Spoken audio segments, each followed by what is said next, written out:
오늘은 최근 정치권을 좀 흔들었던 문제죠. 더불어민주당의 이른바 재판중지법 추진, 그리고 하루 만에 철회, 이 소동을 좀 분석해 보겠습니다. 이게 현직 대통령의 재판과 연관될 수 있는 형사소송법 개정안이라도 그 파장이 상당했습니다. 네, 맞습니다. 그래서 오늘 저희가 던지는 질문은 이겁니다. 이 사태가 당과 대통령실 간의 어떤 전략적인 소통 과정에서 발생한 불가피한 잡음이었을까? 아니면 당 지도부, 특히 이제 정청래 대표의 독단적인 결정과 내부 소통 부재가 빚어낸 명백한 리더십의 혼선으로 봐야 할까 하는 점입니다. 저희는 관련 기사 내용을 바탕으로 이 문제를 한번 파헤쳐 보겠습니다. 네, 저는 이 과정이 매끄럽지 못했다는 점은 인정을 합니다. 하지만 당과 대통령실 간의 어떤 일종의 역할 분담 시도 혹은 그 거센 야당 공세에 대한 방어적인 카드 모색, 이런 측면에서 해석할 여지가 있다고 봅니다. 저는 조금 다르게 생각합니다. 이건 명백하게 지도부의 판단 착오, 심각한 소통 부재, 그리고 절차적인 문제점까지 드러낸 그런 사례라고 판단합니다. 제 입장을 좀 더 설명을 드리자면요.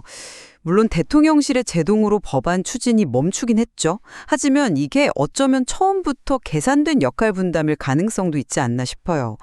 그 박수현 수석 대변인이 당은 개혁을 주도하고 대통령실은 속도를 조절한다, 이렇게 언급한 맥락이라던가, 아니면 정청래 대표 최근이 시사했던 선추진 후 제어 방식, 이런 식의 분업 가능성을 완전히 무시할 수는 없다고 봅니다.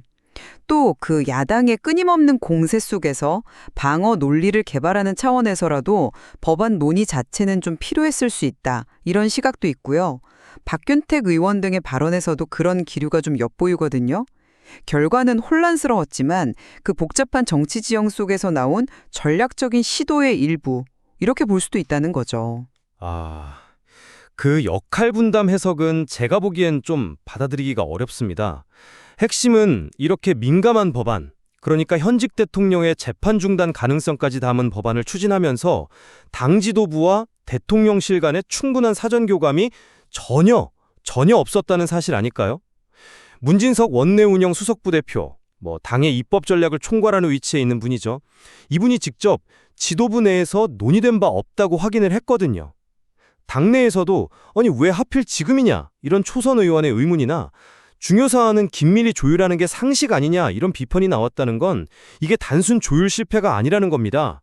명백한 소통 부재와 독단적 추진이었음을 보여주는 거죠. 특히 그 APC 아시잖아요. 그 중요한 국제 외교 무대 성과를 막 알려야 할 시점인데 이런 논란을 자초한 건 타이밍상으로도 정말 최악이었죠.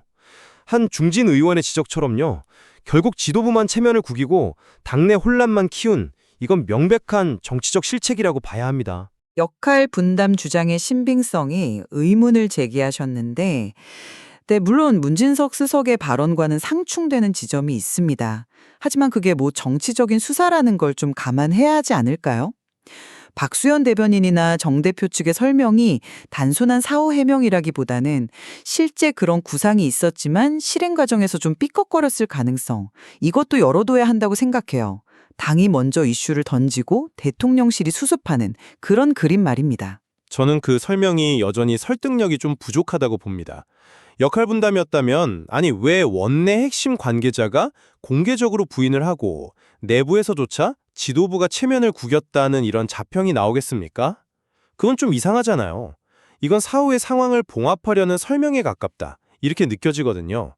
논의 없었다는 증언과 내부 비판이 훨씬 구체적인 정황 증거 아닌가요? 네, 시점 문제도 지적하셨는데 에이펙 기간과 겹친 것은 분명히 아쉬움 대목입니다. 그건 맞아요.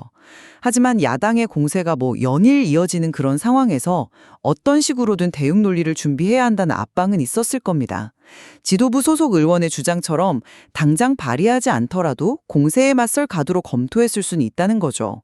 그러니까 논의 시작 자체를 잘못이라고 단정하기는 좀 어렵지 않나 하는 생각입니다. 그렇다 해도 왜 그 시점이었는지에 대한 의문은 여전히 남습니다. 대통령 재판이 당장 임박한 것도 아닌데 굳이 그 외교 행사에 집중해야 할 때 이런 민감한 법안을 꺼내들었던 이유, 이건 여전히 불분명해요. 초선 중진 의원들의 비판처럼 시기 선택에 정말 심각한 판단 착오가 있었다, 이 점은 부인하기 어렵습니다. 이건 결국 리더십의 문제로 귀결될 수밖에 없다고 봐요. 정청래 대표를 비롯한 지도부의 어떤 독단적인 스타일, 그리고 소통 부족, 이것이 이번 사태의 근본 원인이라는 당내 평가, 지도부가 체면구였다, 리더십 평가로 이어질 수 있다.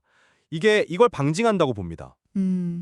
지도부가 개혁 동력을 살리려는 그런 의지를 보인 것으로 해석할 여지도 있지 않을까요? 결과적으로 철회하긴 했지만 야당 공세에 맞서려는 나름의 동기는 있었다고 봅니다.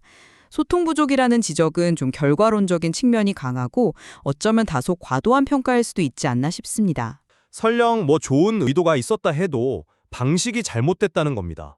이렇게 파장이 큰 사안일수록 더 신중하고 폭넓은 소통이 필수적인데 그 과정이 완전히 생략된 것으로 보이거든요.